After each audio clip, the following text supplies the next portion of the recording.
Hello, everyone. Welcome on in to another episode of Scholarly Sidetracks. And today we have a singular Annabelle Loveridge. How are you? I'm good. How are you? Good. I'm just so glad that I finally got you onto the show because your schedule was so busy. It was hard. I would have had you on episode one, but I'm just gonna have to settle with the first episode of season three, I guess, if that will be enough, if that's good. Yeah, I'm so busy. Yeah. So, for anyone who doesn't know who you are, Annabelle, what do you do and what makes you you? Oh, that's so loaded, huh? I um, currently I'm working as an SLPA, a speech language pathology assistant, and I'm going to grad school to get my master's of SLP. It's kind of a weird program. We'll get into it like later on, definitely. That's kind of all I do right now. I'm working and going to school, not much else. Yeah. I guess I am busy. I guess I am super busy. See? Super busy. What makes me me? That's a super loaded question. I don't know. What do you think makes me? Well, that's just if you wanted to say any little extra thing. Not everyone is just their Hmm. career. That's not the whole part of their identity. So, in case there's something Okay, like, that's well, true. I want people to know for sure that this is me. For sure. I don't know. I guess like when I have free time, which is not super often lately, I like to do art. So like I'm not like a traditional artist in that sense where like I don't do like painting or drawing really that much. I know an instance where you do That a lot of much. drawing. But I like things like fiber arts, like I do crochet, I do pottery, those kinds of things. So in my free time, which isn't a lot lately. And I love plants. I have all I my thought that was in the plants. background there, Yeah, I have a small forest in my house, and that's been yeah. really fun to kind of learn a lot about plants and how to take care of them. So I don't know. That's kind And of of course, you're also just a typical artiste in that you are a eventually to be, I won't even say soon to be, illustrator for a children's book. That's I'm cool. an illustrator for a children's book. How I know that, I don't Yeah, know. I would go grab my froggy, but he's across the room. That's okay. Just a little teaser that it's going to be about frogs and the moon, and It's it's going to about be cute. frogs. Yeah, so cute. So in my free Yeah, time again, yes. If there's any. if there's any left. So, how does this whole journey of SLP begin? Did you know all the way back in high school that you wanted to do something sound pathology related? So I actually didn't even know that speech language pathology existed until I was like a senior in college. Oh, So yeah, so my journey has kind of been a little bit not traditional in that's that good. That's what we sense. like to have on the show.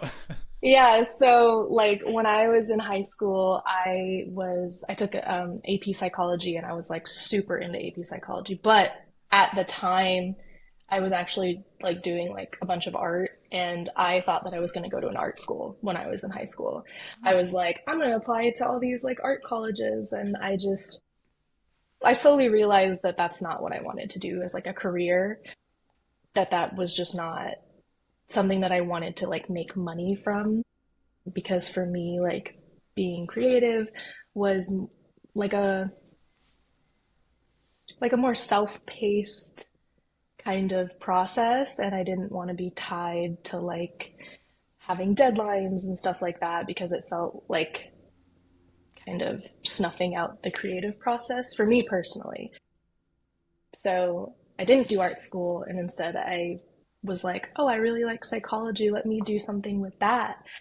So I actually, my first year of college, went to the U of A. I chose the U of A specifically because instead of just having a psychology degree, they offered a neuroscience and cognitive science degree. And I was like, that sounds better. I was like, that sounds better and cooler than just psychology. Because at the time, I was like, everyone gets a psych degree. Like, that's not that special. So I was like, I'm going to be I'm gonna different stand and out. I'm going to be different and get a cognitive science degree instead, because the way the program worked, you got to like do 2 years of like foundational classes, and then you got to choose neuroscience or cognitive science. Mm, So that's why I chose the U of A. But also helped that it was in in town. state and in town, and I didn't have to move very far, and got scholarships and stuff like that. So that Mm. helped too a little bit. But um, so yeah, that was my major for like 3 years, and then I mean I don't know how to do the story without rambling too much, but like Rambling's allowed here. so happening at the same time, I was also really into Spanish, and like I took Spanish in high school, and I was like, I really like Spanish. Might as well get a minor in Spanish because like I live in Tucson. That would be really nice to like know Spanish fluently and have that as like a skill of mine. So I tested into like a higher level Spanish class. I was like tested into like 350 or something. Oh damn. And right, so as I was looking at my minor, I was like done with my minor in 2 semesters. So Hell yeah. they right, they only required like 360 or something. I don't know. There were 2 classes I had to take until I was done with my minor, and I was like, okay, well, what if I continued this and made it a major instead? So I decided to double major in Spanish. And the way that worked was there was like all these different tracks you could take in Spanish. There was like literature and Portuguese and translation interpretation, which is what I started with until I kind of realized like I was surrounded by a lot of like native speakers of Spanish. A lot of the people in the Spanish major at the U of A were native speakers of Spanish. They had like grown up being bilingual. And like while they were bilingual, like in their homes, they still had to learn like the academic side of Spanish and stuff. But I was like, I had to learn both, right? I had to learn like kind of the more native fluency as well as like the academic side of things. So I didn't have like the foundation of that because I started later. So I kind of felt a little like less than, I guess, in that program because everyone was so much better than me because they all had this like native fluency already. So I realized that translation interpretation was like really not for me. So I switched to linguistics. So I did Spanish linguistics because I thought that was so interesting, like the way that the language worked, the way that it all like came together. And like I took a linguistics class as a freshman, like an English linguistics class, and I was like, this is so cool. And so when that was an option in Spanish, I was like, well, obviously I'm going to do that because it sounds so interesting. And like the coolest thing about learning Spanish was that it taught me a lot about English. Like, Why? you have a face. Like, diving into like learning another language makes you like use your language so much for like a reference point, and like Mm. you learn the terms for like all of these really specific things, and you kind of look back at your native language and you're like, wait, what's the link in my language, like what's the comparison in my language.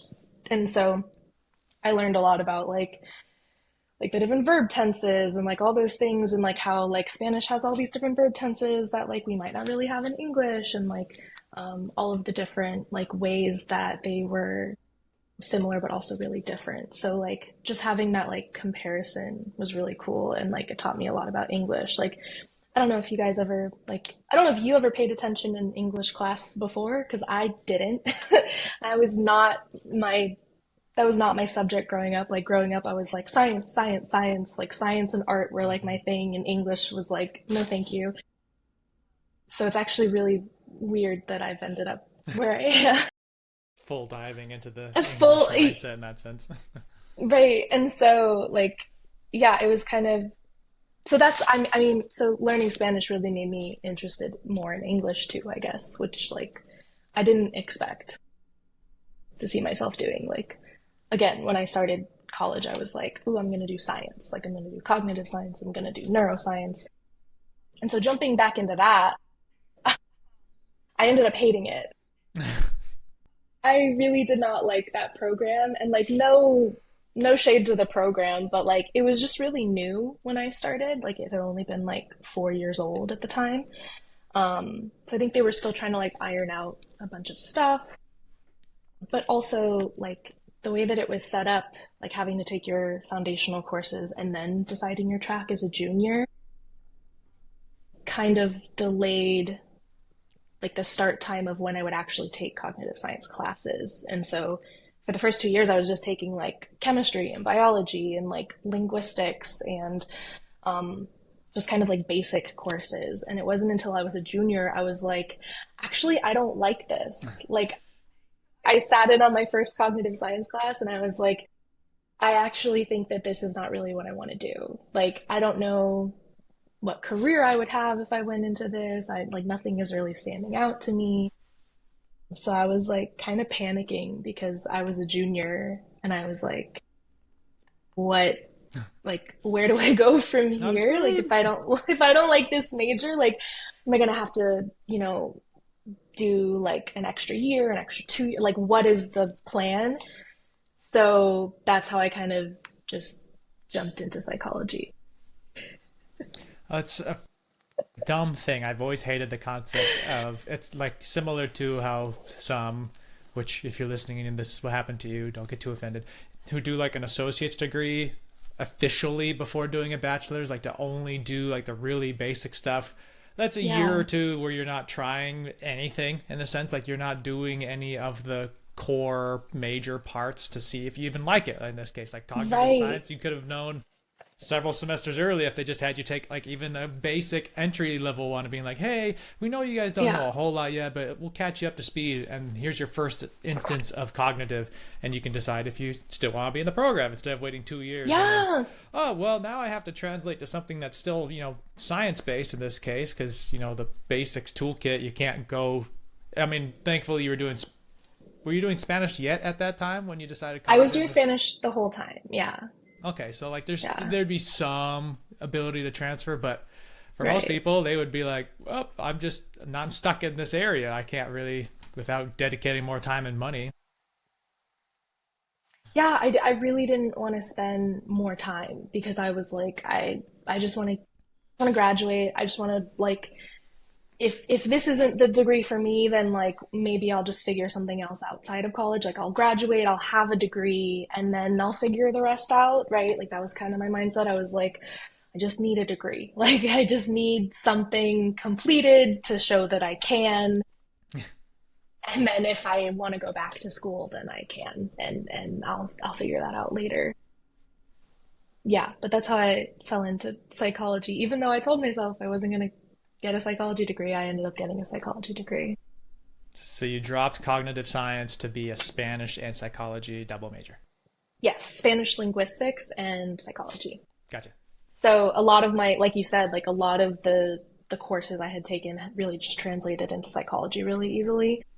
So, and also the cool thing about psychology and which kind of makes me sort of wish that I had just started with psychology to begin with is that it is a really flexible major, or at least it was at the U of A. Like you had certain requirements that like specific classes that you had to take, but there were also like just so many options. Like they were basically like, oh, you have to take these specific classes, but then you can take like as long as it's this level, like as long as it's like a 300 level, you have to take this many 300 level classes, you have to take this many 200 level classes. Like it was just like categories basically, and then within that you can make it whatever you wanted. So I took a lot of child development kind of classes as well as my senior year I took a what was it called? I took a forensic psychology class because I was like that sounds so fun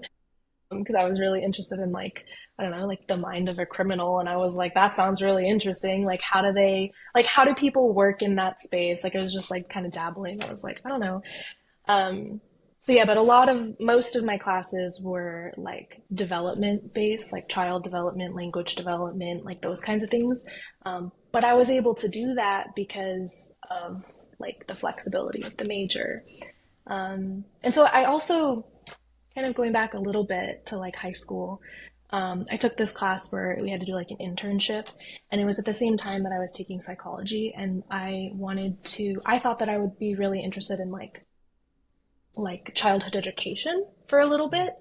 That was kind of a thought in my mind. So I did like an internship at a preschool, like during the summer. So they had like a summer camp program situation, and so I was working with like preschoolers, and that paired with the psychology, I was like, oh, I'm so interested in like the way that like kids' brains work and like all the development that they do in like that really short amount of time.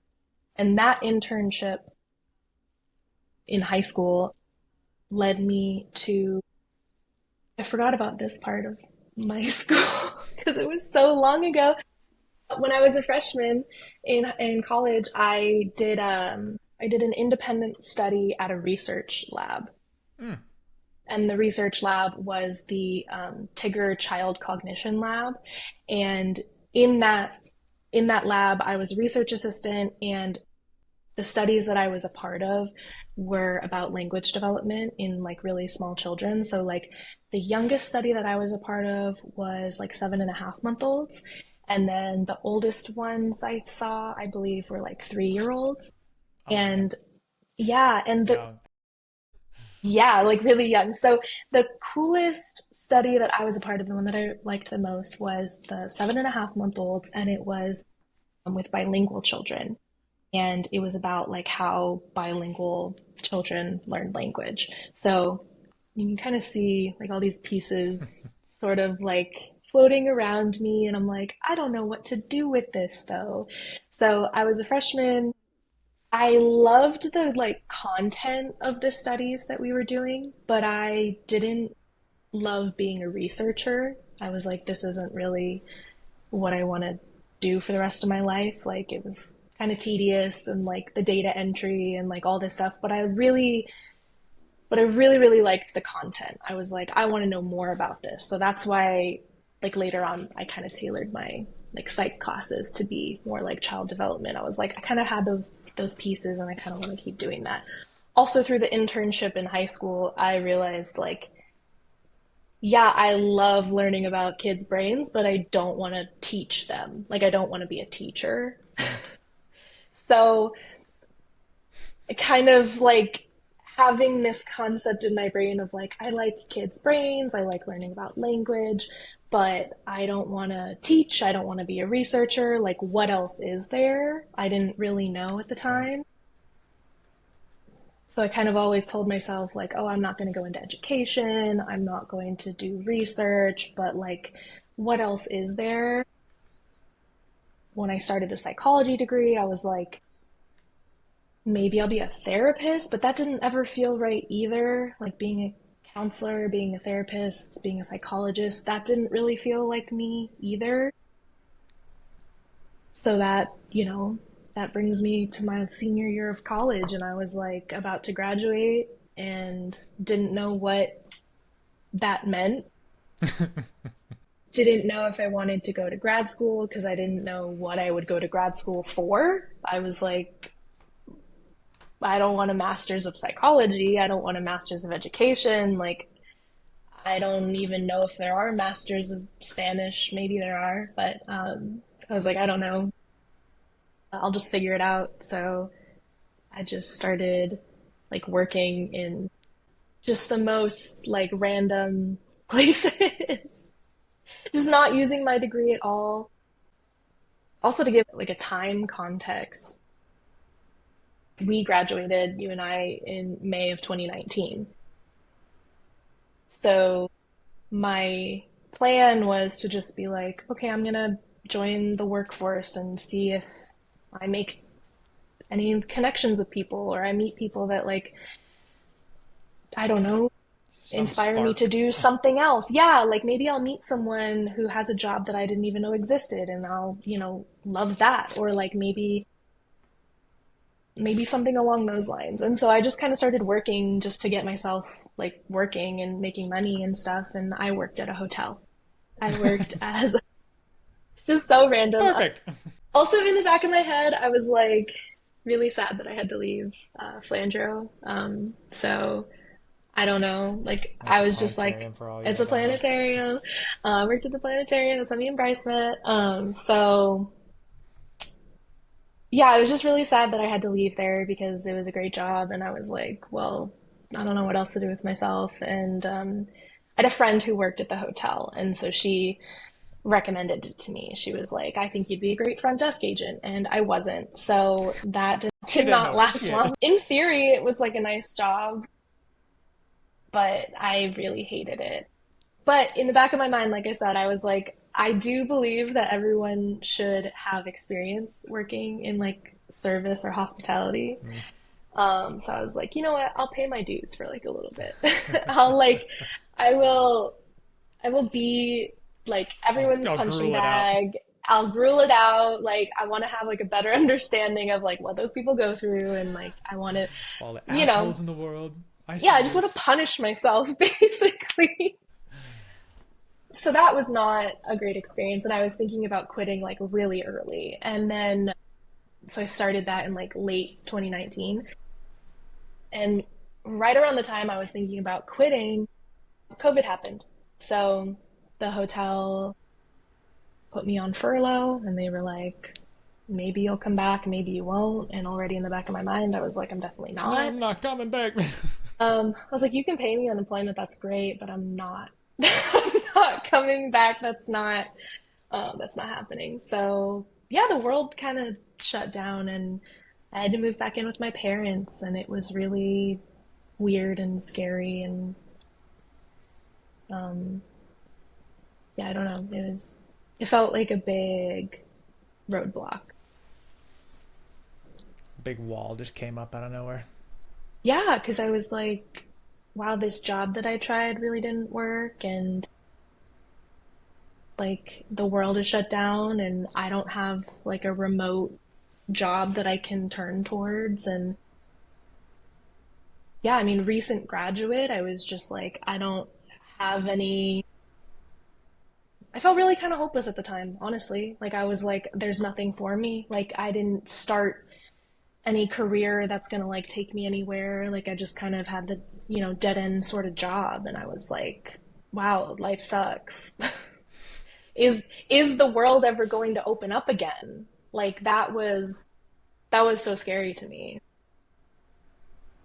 as I'm sure it was for lots of people, you know. Yeah, especially depending on where you were. Like I know for myself, I was doing audio school at the time, and so we went on our 2 week break when it first came out, whatever, in March for Phoenix. Like it was funny. I remember like I think it was January or February. There's someone being like, "Yeah, I think someone got like some bat disease over at ASU," and like Yeah, we're however many miles away, like within 10-15 minute drive of this, and we're right, all for just you, talking about it, yeah. and we're like Phoenix ended up being one of them epicenters because it's so freaking big. But we were just yapping like, no big deal. And then 2 months later, yeah, we're actually going to close down for a couple weeks. But I also go back to live with my parents for a time. For the 2 weeks becomes 3 months, whatever.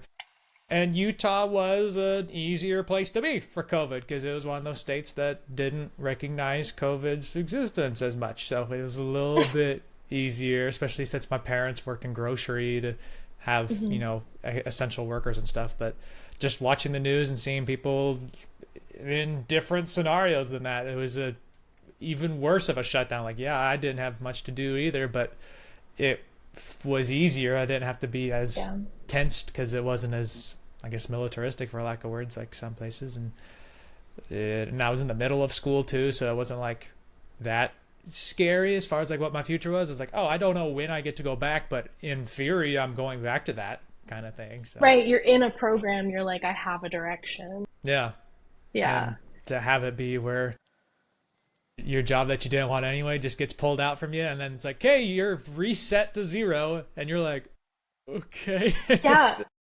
Yeah. I can imagine how yeah, It was scary is a good terrifying. word for that. Yeah. It was terrifying because also at that time I was like, I hated the job, so I was like, maybe I really should get serious about like thinking about going back to school. And like, so that's when the SLP stuff kind of like, I think the ball started rolling like really slowly. So when I was a senior in college, my neighbor was a grad student in the U of A's SLP program. And I was talking to her one day, and I was like, what is that? I was like, I don't know what that is, but it sounds like tangentially related to what I like to do. So that's like what planted the seed in my brain. That was when I first found out that it existed. And I was like, maybe I'll look into that. So I started kind of looking into it a little bit, but I didn't really know how to get my foot in the door. I didn't know how to see if it was something that I would want to do before I committed to a master's program. Also, I was like not sure that my background was good enough to get into that program because Mm. I didn't have the correct undergrad degree for like their like perfect candidate or whatever. Typically, if you want to be an SLP, you get a communication sciences and disorders undergrad and then you go straight into grad school. That's like the traditional route because in the CSD major, like for undergrad, you get all of these like kind of prerequisite courses out of the way. Like you do like intro to audiology, you do phonetics, you do a little bit of like clinical work, even like you get like observation hours in a clinic and stuff like that. Like it really prepares you for the master's program. And I didn't have any of that. So I was like, here I am kind of an outsider of that program. And the one at the U of A is really, really competitive. Like it's one of the top like SLP programs in the country. And so I was like, I don't know if I want to do this. It's a lot of money. I don't know if they even want me. Like, I don't know how to start that. And then, and also with COVID, I was like, how would a program like that work? So when COVID started, I had just started dating my boyfriend, and he was finishing up his undergrad. And so he actually graduated from his undergrad in December of 2020. And he's someone who had like taken a break from college and like went back to get his undergrad because he didn't finish the first time. And so watching him go through college and have like the remote classes, the Zoom meetings and all that stuff, I was like, how on earth am I going to get an SLP degree through the computer? Like I was like, you have to do clinic and stuff like that. And I don't know how any of that works. And how am I going to shadow somebody to like know if I want to do it, if like nothing's open? So I've really felt like it was always like sitting in my head, like maybe I can do this. But at that time and like the way that the world was, I was like, I don't know how to do that. Even if I did want to do it. So that was a really hard time. Like I was just sitting at home doing absolutely nothing. And I was like, just so scared, just so scared. And eventually, you know, the hotel stopped paying me unemployment. And I was like, cool, I have to actually like do something now. Like I have to start trying something. So I got another service job. Yeah, keep paying it back. Another service job. So I worked at a restaurant for how long did that last? I think in the end it lasted like 6 months. So this is Still a try. 2021. This is 2021. Like the world is like starting to open up a little bit again. And so I got a job at a restaurant, which is a really interesting choice. I don't know why I did that. I think at the time I was just like, this is something that will pay me. And the tips sounded really nice. So I was like, you know what? I'm living with my parents.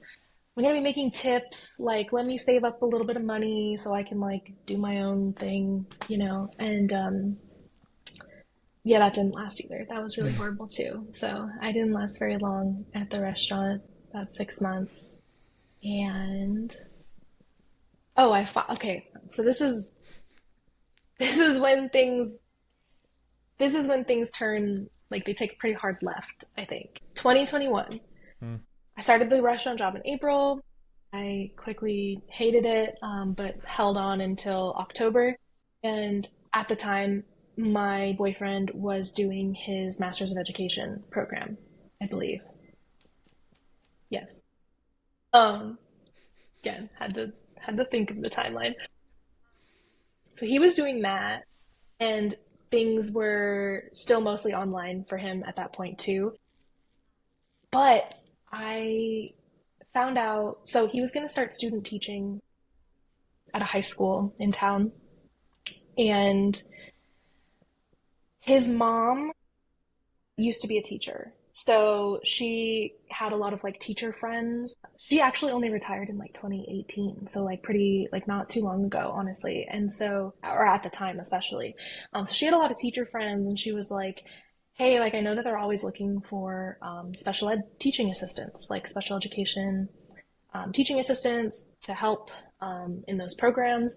And I think that you could really easily get that job and, you know, kind of get like into like a school. And I was like, okay. So turns out it's really easy to be a or to get a job, not to be one, but to get a job Get as a in is all special ed right. as a special ed teaching assistant. Basically, if you have a bachelor's degree, they're like, please help. so so I got into that. So I applied to the school that my boyfriend was going to be student teaching at, and I was a one-on-one teaching special ed teaching assistant with a senior in one of their it was in their emotional disabilities program. So it wasn't a contained classroom, it was like a kind of like a study hall sort of situation. So we had like a base classroom where I had a teacher as my supervisor, and then there were a bunch of kids that he had who took a lot of like gen ed classes, but also some resource classes as well. And so my kid was mostly in gen ed classes. He was super smart. He just had a lot of like anxiety, depression. He was autistic. Like he just needed someone to like ground him basically. So that was kind of my job, is like I would just follow him to classes and help him with like assignment deadlines, kind of helping him be an advocate for himself with his teachers about certain things, and like helping him if he has like a I don't want to say meltdown because that's kind of has a bad connotation to it, but if he was struggling, we would, you know, go for a walk or like take deep breaths or like go back to the base classroom and kind of deal with stuff. So that was great. I met a lot of amazing people through that, so I'm really like grateful for that experience. The teacher that was supervising me was amazing.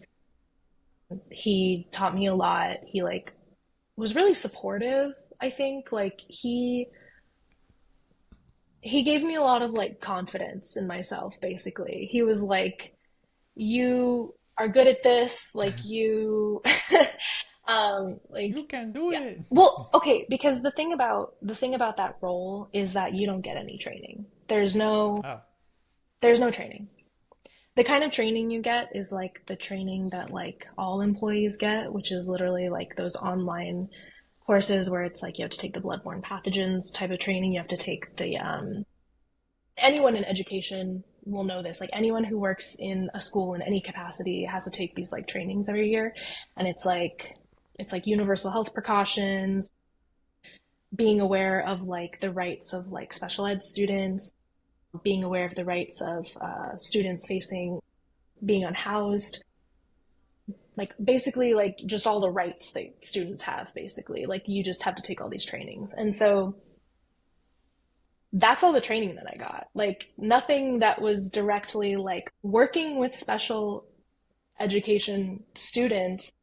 You might you might need to you know might need these some things. tools to be able to like de-escalate or to properly present Right. material in certain ways or whatever. Right. And like while like my kid was in mostly gen ed classrooms. So he wasn't struggling with the content. Like he was so smart. He was in like AP statistics. He was in like he was crushing his English class. Like he was really smart. So I didn't have to help him with content. But the parts that he struggled with were like the emotional side of things. And I had never worked with a child with autism before.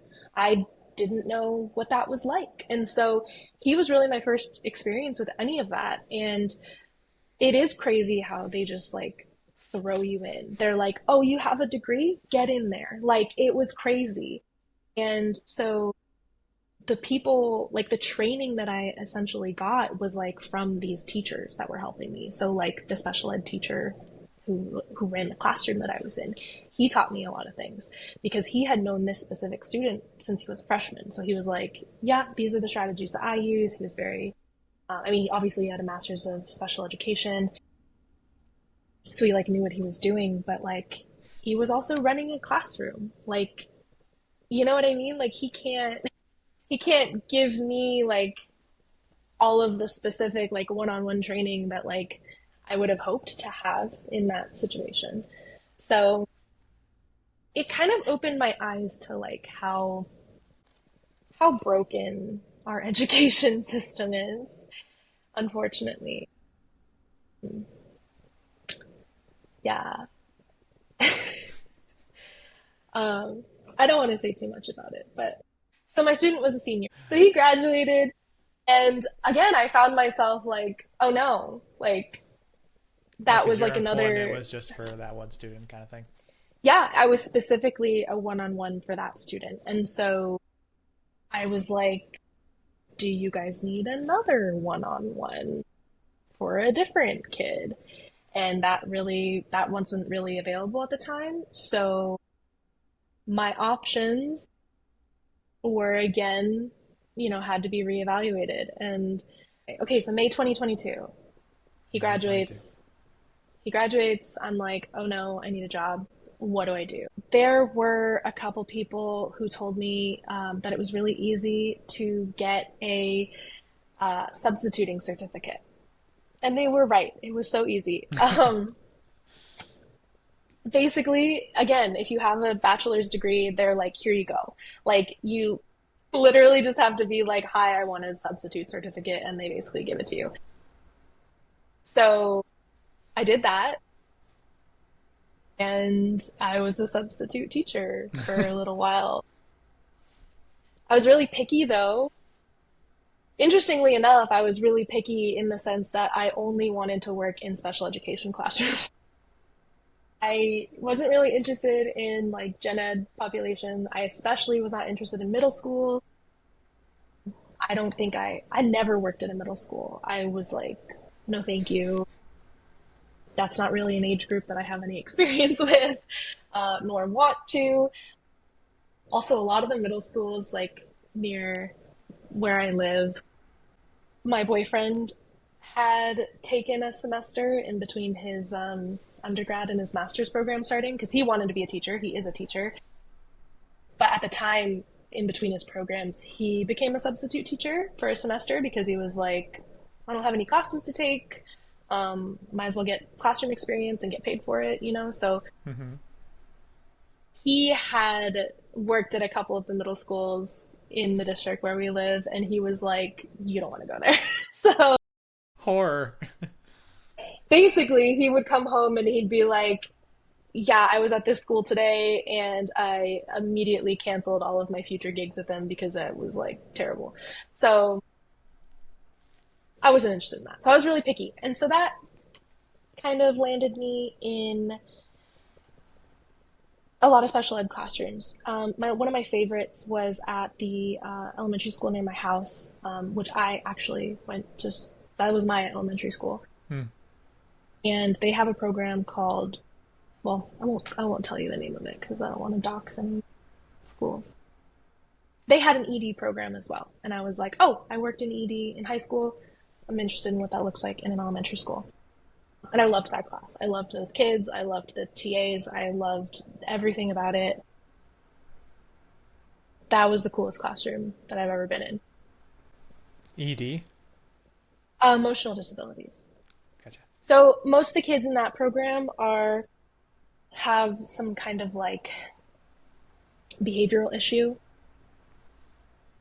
A lot of them, a lot of them have like ADHD, autism, anxiety.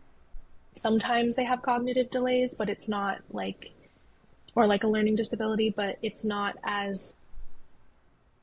serious enough to be in like a self-contained classroom. So the ED kids, they had a mainstream class that was the goal, is that integration into that classroom was like the goal. And this classroom was kind of like I don't want to say a placeholder, but more like a safe Base of space. operations. Yeah, so like some of them had one-on-one aides, but the majority of them just had like the classroom aides in that room. And yeah, the ultimate goal was that they would go to like their main classroom. And a lot of kids did that. Like there was one kid specifically had a one-on-one and she would go with him to his gen ed classroom, and then they would come to the base classroom, like the one that I was in, to do like some assignments and stuff like that, and to like be in a group with like the other kids and whatever. But he was mostly in his mainstream class, and so that was kind of the goal. Everyone's ultimate goal was to get into their like mainstream class, and this was a place to like work on behaviors, work on routines, and stuff like that. So the class was really small. There was only like a handful of kids, but it was so cool to be able to work with those kids, mostly on like a one-on-one kind of base. That's what I really liked about it, because like I was not interested in like sitting in front of like 28-year-olds like all day long. I was like, give me like 7 8-year-olds. I Just can a handle handful. like 7. And so that was a really cool class.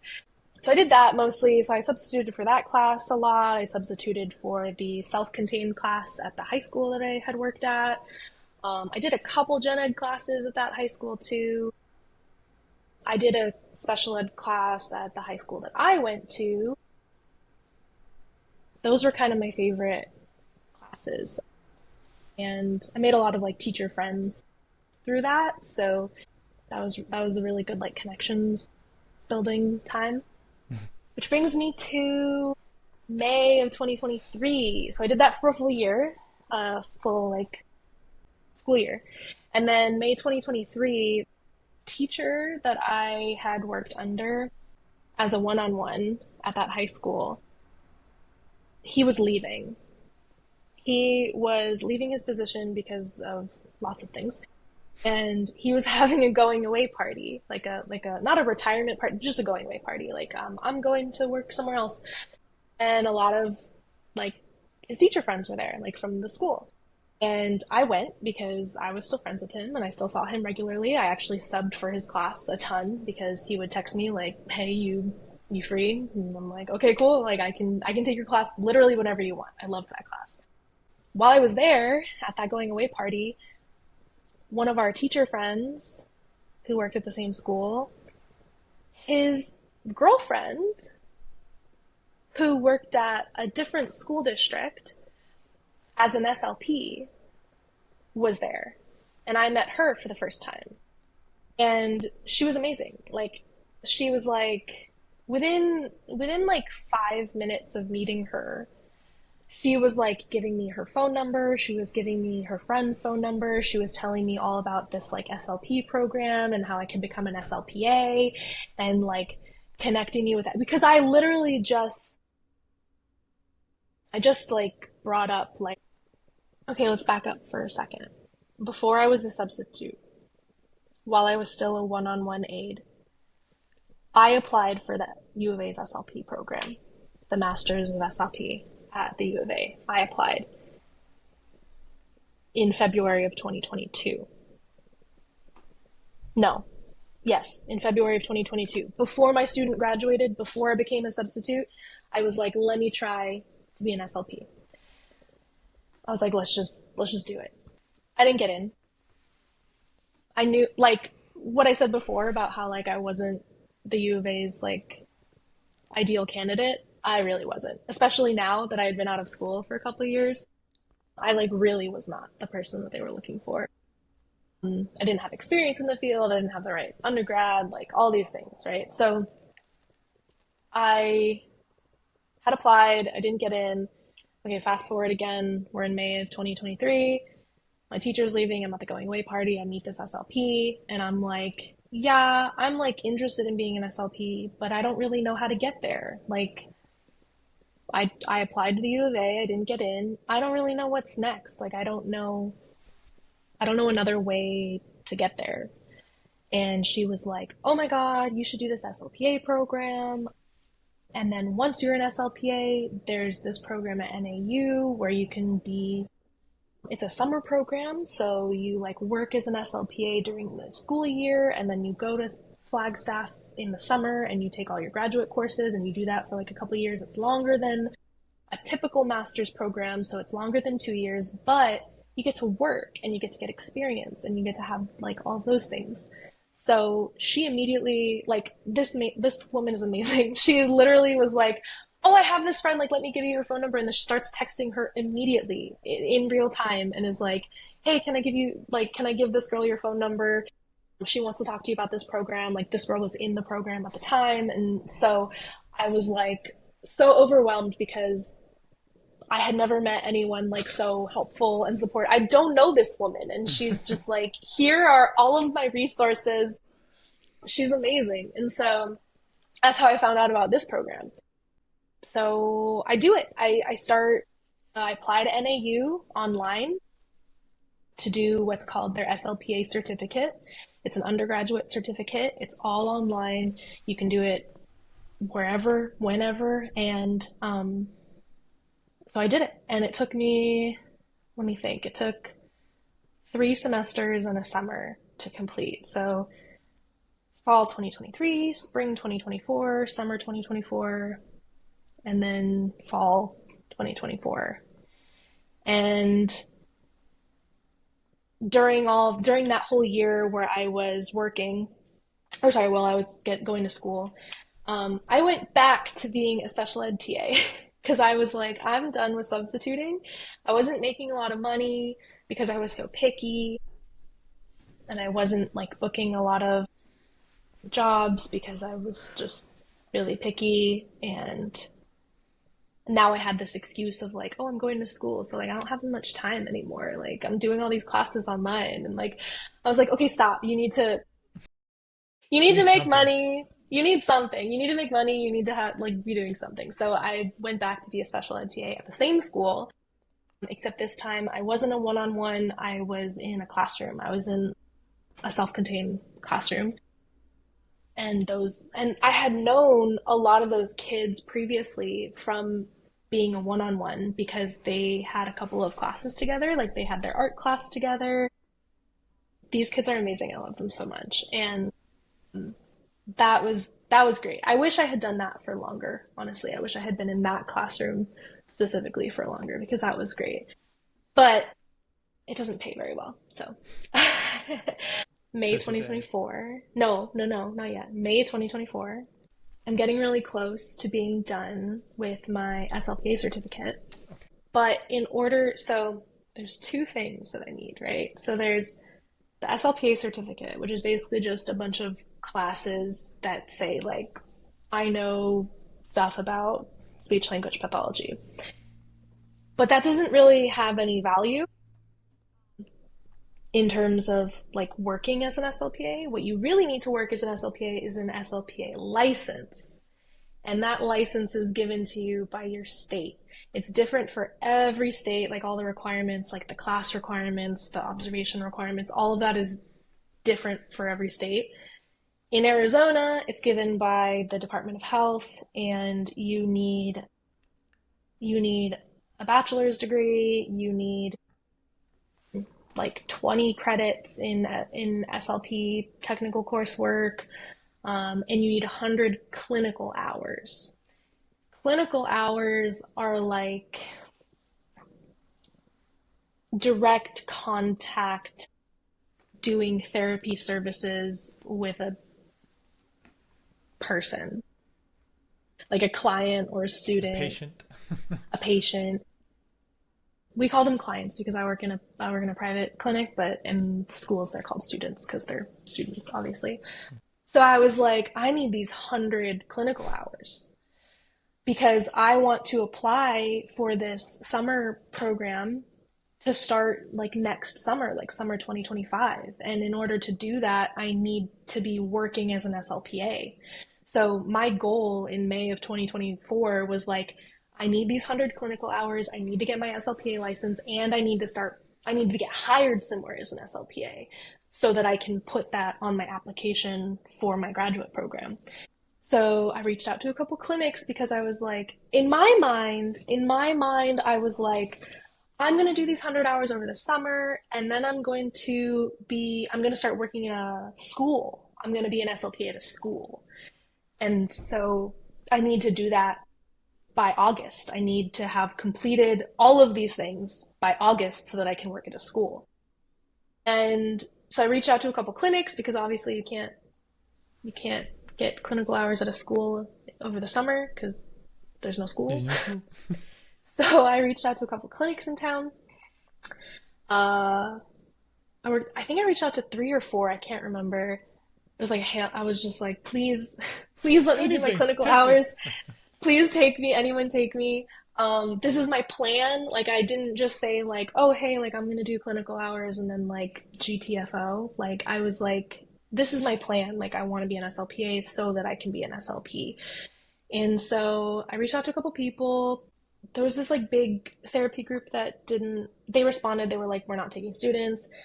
There's other place that didn't respond to me at all. And then this last clinic, they responded and they were like, yeah, like when do you want to come in for like an interview? So I did. It was like 35 minutes away from my house, like on the other side of town, and they it was within like a couple days of me emailing them that we set up this. I think it was like the next week or something. Like I emailed them, and then like literally the next week they were like, come in for an interview. So I did.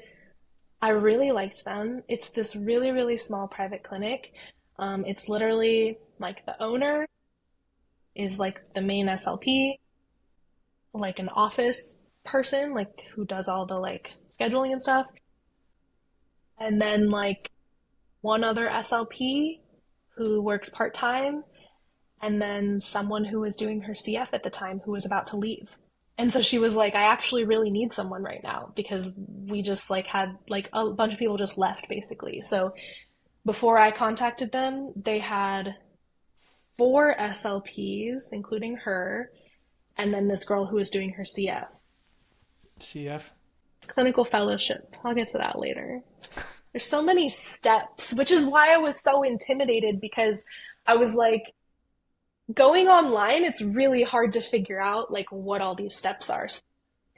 When woman gave me the contact information of her friend who was doing the summer program, I called her. We talked for like hours because I was like, I don't know anything about this field. Like, I don't know anything about the requirements. Like, it's so hard to find online like information about anything other than this traditional route of like you get your CSD, you go to grad school, that's it. Like there's not a lot of information about like how do you become an SLPA? What are the requirements? And then how do you translate that to going to grad? Like there wasn't anything helpful about that online. So I was just asking this lady like so many questions. She was so helpful and I forgot where I was in my story. You were getting ready to start working at the clinic because someone was leaving for CF and everything. Yeah. Okay. So the owner, SLP, part-time SLP, CF girl. CF girl's leaving to go work at a school. Part-time SLP is still working there, but is about to go on maternity leave in a couple months.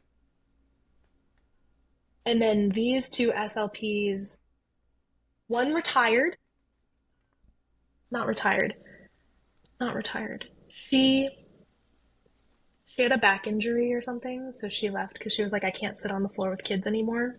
Understandable.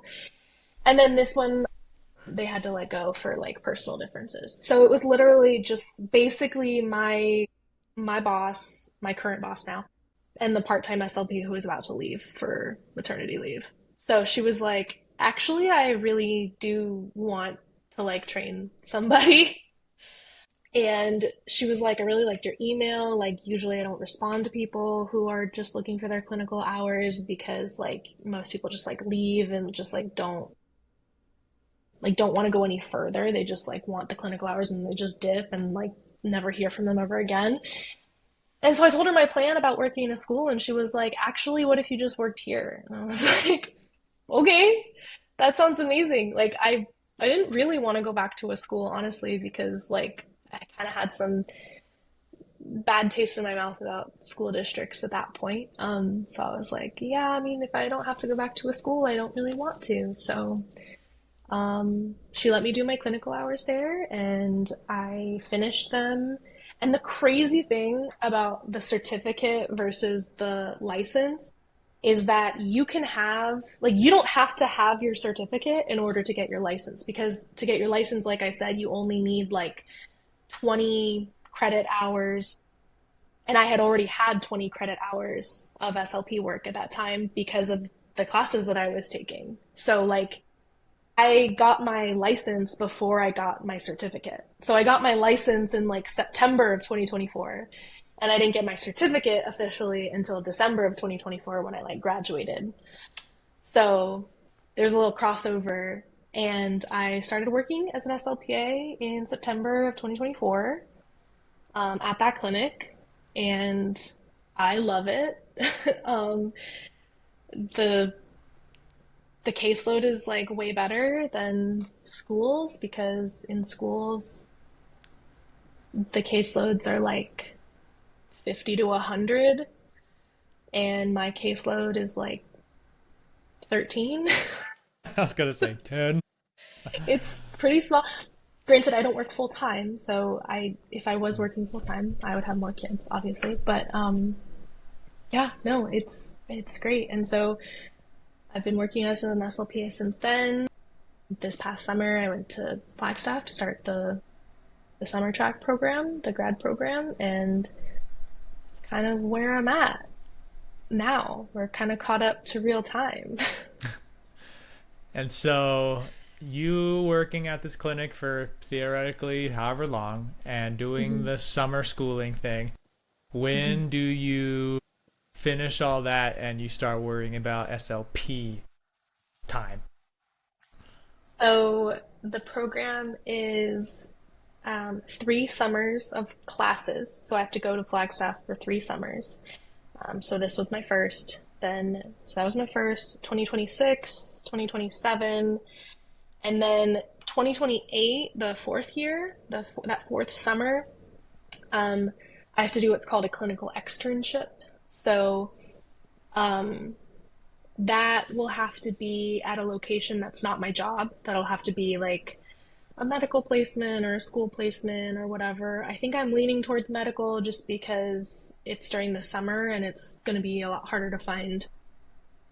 You can find a school placement in the summer, like some school districts do like year-round school.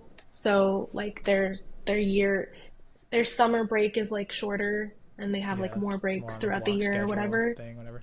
Yeah, so you can get hours doing that, but it would, I don't know. I'm either gonna do another clinic, maybe like an adult clinic, or maybe a medical placement like at a hospital or a rehab center or something like that. Um, so that's the fourth summer. And then you graduate and you have your master's degree of SLP. And then after that, you have to get what's called your certificate of clinical competence, your CCCs. So that's the clinical fellowship that you have to do. So that's basically like, hey, I have my degree, I have all this experience, I've done all this clinic stuff, but you have your degree, but you need to be supervised by a CCC SLP for a certain amount of time before you're given your own CCCs. And that's kind of far in the future, so I don't know every detail about that just yet because I have a lot of other things to worry about now. Yeah. So trying to focus on, a couple things at a time. So yeah, we'll worry about that when we get there. But that's the CF, that's what that one girl was doing. And it's basically like, you're an SLP, but you like need a little bit of supervision to make sure you're like on the right track for like the first like couple months of your employment or whatever. To make sure that they're fine with releasing you into the wild by yourself to take care of people actually legitimately. Yeah, yeah, basically. They're like, "Hey, like we know you have your like degree and everything, but like we need to make Let's sure just you make sure actually yeah, we need to make sure you like actually know what you're that you doing." don't And just then test well, yeah, that you could actually do the right. thing. That's the thing. That's the thing about like what I'm learning about grad school is like and why I'm so grateful that I'm doing this program specifically where I work as an SLPA like and get all of this like actual clinical experience because they don't really teach you how to do therapy in grad school. They teach you like the foundation of what you need to know before you do therapy. So they don't really teach you about like specific treatments or like how to do them. They just teach you about like, hey, these exist and this is what Look they out. treat. Right. Like these are the conditions that you treat. So like our classes are mostly about like the theoretical background of everything that we do essentially. But in order to actually do the like hands-on like clinical things, you kind of need to just do it. Like you kind of need to figure it out on your own. So, especially because I haven't really explained even what SLP is yet, but like it's really broad. It's super broad. You basically you'll hear like we work with people from birth to death. So you can work with babies, you can work in the NICU, you can work in a preschool, you can work in like any school setting, you can work in a hospital, rehab setting, you can work with swallowing disorders, you can work with motor speech disorders, you can work with articulation disorders, you can work with all these different things. And so our like breadth of knowledge has to be like really big. So you kind of specialize, like you kind of find like your niche almost. So if you want to be a medical SLP, then you're going to know a lot about swallowing and like stroke patients and TBIs, but you're not going to know necessarily how to do like really like specific articulation drill work with like a 3-year old, you know, you're going to be more like geared towards like adults and stuff. So it really, so we have to learn all this stuff. And then once you graduate, you have to be like, okay, where do I want to go? And I think that's too why they have the CF is because it's like, you know, you pick your like little niche and then you go from there. So And that brings us to today. brings us to today. So I don't know what I'm gonna do then. That's future me's problem. Maybe the show will still be going. We'll bring you on again for update. What do we do now? Maybe, but I mean, yeah, it's like I mean, I've been rambling forever, and like it's a really like kind of roundabout way of doing all of this. But I'm grateful for like all of the different experiences that have like brought me here because I think that I have like a really different perspective than like someone who just went straight in from like a CSD undergrad to grad school. Like, which is not to say that those people are like less than, but just that like I like that we have different perspectives because then when we interact later, we can learn a lot from each other. So I think that that's cool, and that's what I'm learning from this summer program is there are all of these like untraditional people in my program because everyone's kind of in the same boat. Everyone's an SLPA. A lot of people in my program are like older, have kids, have had careers before this, and have switched into SLP. So it's been really cool to meet all of those people and not feel so weird about like having a different background because everyone has such a different background. Well, on the note of having a varied background and still getting to where you are, that leads me into one of the two kind of wombo jumbo two finale bits, whatever, of the first thing being you get to have a redo to your life, which I'm gonna find a way to better phrase this. This would be more that if there's any point in your life from high school to today that let's say someone was at the exact same crossroads as you, like let's say like how you maybe would wish that you just went into psychology right off the bat instead of cognitive science. That maybe there's someone who's in high school getting ready to pick a degree and they'd be like, oh, I'd be curious to know her opinion on why I should do that. Or Mm-hmm. if it's that you would have really not done the substitute teacher thing and worked more on the like special ed thing, whatever sort of thing. If there's something you would have done differently in your life, whether it's big or small, what would it be if so? Man, it's such a double-edged. Yes, chaos theory. Everything's supposed to change. That's the point. I wish everyone would be like, but then Right, everything changes. Well, then why do you want to change the thing? right, Like, then right. if you don't like if you like where your life's at, then you don't have an answer. You don't have to redo. That's fine. I do like where I'm at now. I do like that. And I think that had I changed things, it would be different. And I don't know if it would be different in like a really big way or if it would just be like, I'm still doing the same thing, but like Shifted faster. timeline or whatever. Right. So like I think in my experience, all of the things that I've done have been really important to get me to where I am because if I hadn't been a one-on-one, then I wouldn't have met those people and I wouldn't have found this program. Like so it's kind of like a domino effect in my case. But that aside, I think like advice that I would give someone, if I could go back and tell high school me like what to do, I would say don't think about like what other people might think about the major that you want. I would say if you're interested in something, then do it. Like just try it. To my credit, I was interested in something and I did try it, and then I decided later that I wasn't interested in it anymore. So I don't regret that experience, but what I do regret is like not realizing sooner, I guess, that that original degree wasn't for me. Because I think one of the like regrets from college is like not being able to take like more of the psychology classes that would have been more interesting to me at the time because I had kind of used those 2 years in a program that like laid it all out for me, if that makes sense. So, yeah, I guess I would tell myself, like, just go for psychology. Who cares if everyone has a psychology degree? You're gonna learn something that you're interested in and you'll figure it out. So, the result would have been the same, but I would have had like more time in that degree to really tailor it to what I wanted to do and figure And that out flesh it along the out. way.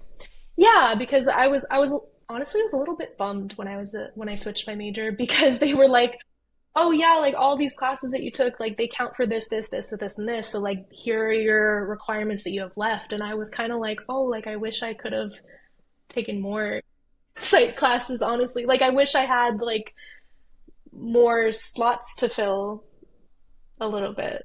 I feel like you got like an actual full psychology degree. Yeah, but I mean like I kind of did. Like I don't know, I know like what you mean by it though.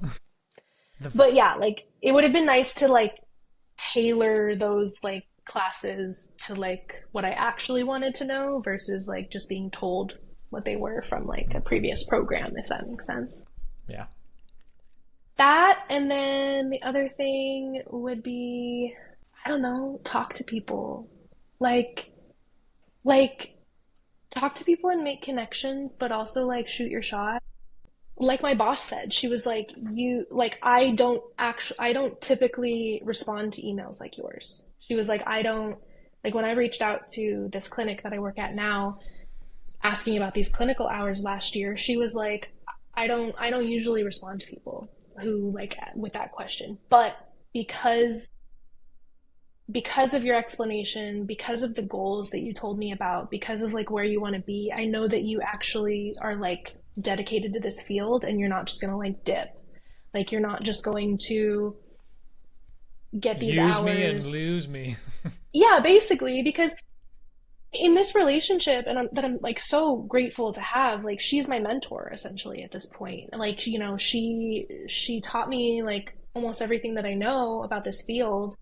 And the reason that she like feels like could invest so much time and energy into me is because she's like, I knew that you were going to come work for me. She's like, I it benefits me to train you into someone that I want to work for me, like to get you to that like standard of like what I would expect from an employee, essentially. So like that has been like just the most rewarding relationship because like I got so lucky. Like I got really lucky and I did it because I was like just Googling clinics and I just shot my shot. I wrote a nice email and I was like, someone take me, and she decided to take me. And if I hadn't done that, like who knows where I would be, I could be in like a therapy mill, like alongside ABA techs, and I won't get into that, but like, I could be somewhere completely Very different different. spot. I could have gotten really like discouraged, like, so I'm really grateful. So like shoot your shot. It's never too late. I think that's something that I've really struggled with is the timeline of everything. While I don't regret the experiences that brought me here, I sometimes get down on myself about how long it took me to get here. And I've been really lucky. Like my boyfriend's a few years older than me, and like I mentioned earlier, he took a break from his first undergraduate degree and came back later and really figured his stuff out. And he got a master's degree. He's a teacher now and he loves what he does. But he didn't get his master's till he was like 31. And I just really, maybe it was 30, around there. And I was like, feeling so down about myself because I'm like, here I am, like in my mid 20s, like going back to school. Like that feels weird. Oh my God, this is going to take forever. But like, that's okay. Yeah. I thought there was going to twist around and be like, well, yeah, I feel kind of bad about my way, but at least I'm not Andy doing masters at 31. That's dumb. Well, my point is I'm going to be 31 when I finish this master's program. So like, I don't know, when I was feeling really, really bad about myself, I was like, here's this person that I like respect so much and they're on a similar timeline to me. So like, why can't I be on that timeline? Why is my timeline less than if like someone that's like so smart and that I respect is like he's doing the same thing. So like he was 30 when he got his degree. I'm going to be like 30, 31 when I get mine. I'm like, you know what?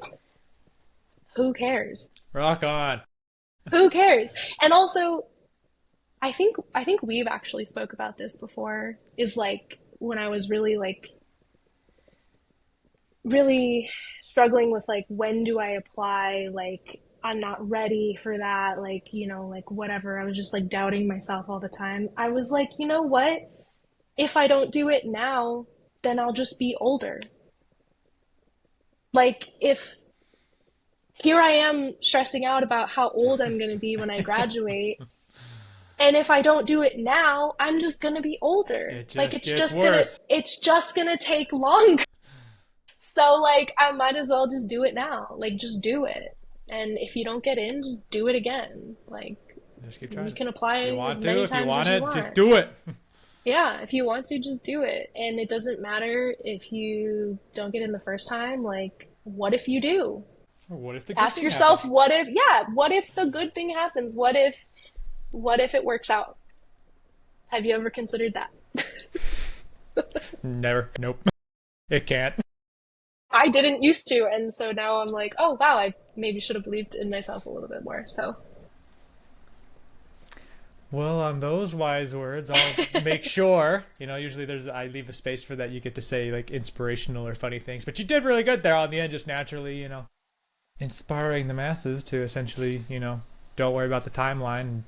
If you want to do something, go do it. Those are good things to keep in mind, especially I can personally relate to the timeline thing too. So, I mean, even the people that I've met in my program, like there are people who are like in their like late 40s and they're doing this program with me. And I'm like, they have kids, they have like previous careers, and here they are doing the thing. Like it's literally never too late. Like you can, if you're not happy where you are, then you can do something else. You can always do something else. And like, don't let that get in your way of like, oh, well, what if I don't like it? Yeah, but what if you do? And then if you don't like it, just do something else. Like, I say that really confidently now, but it took me a really long time to learn that. Well, cool deal. Then I guess all I have left to say then is thank you very much for being on the show to tell us your story and to pass on the wisdom you've gained over the time. Thanks for finally having me. Yes, you're welcome. Jeez, I'm glad to put this to bed finally.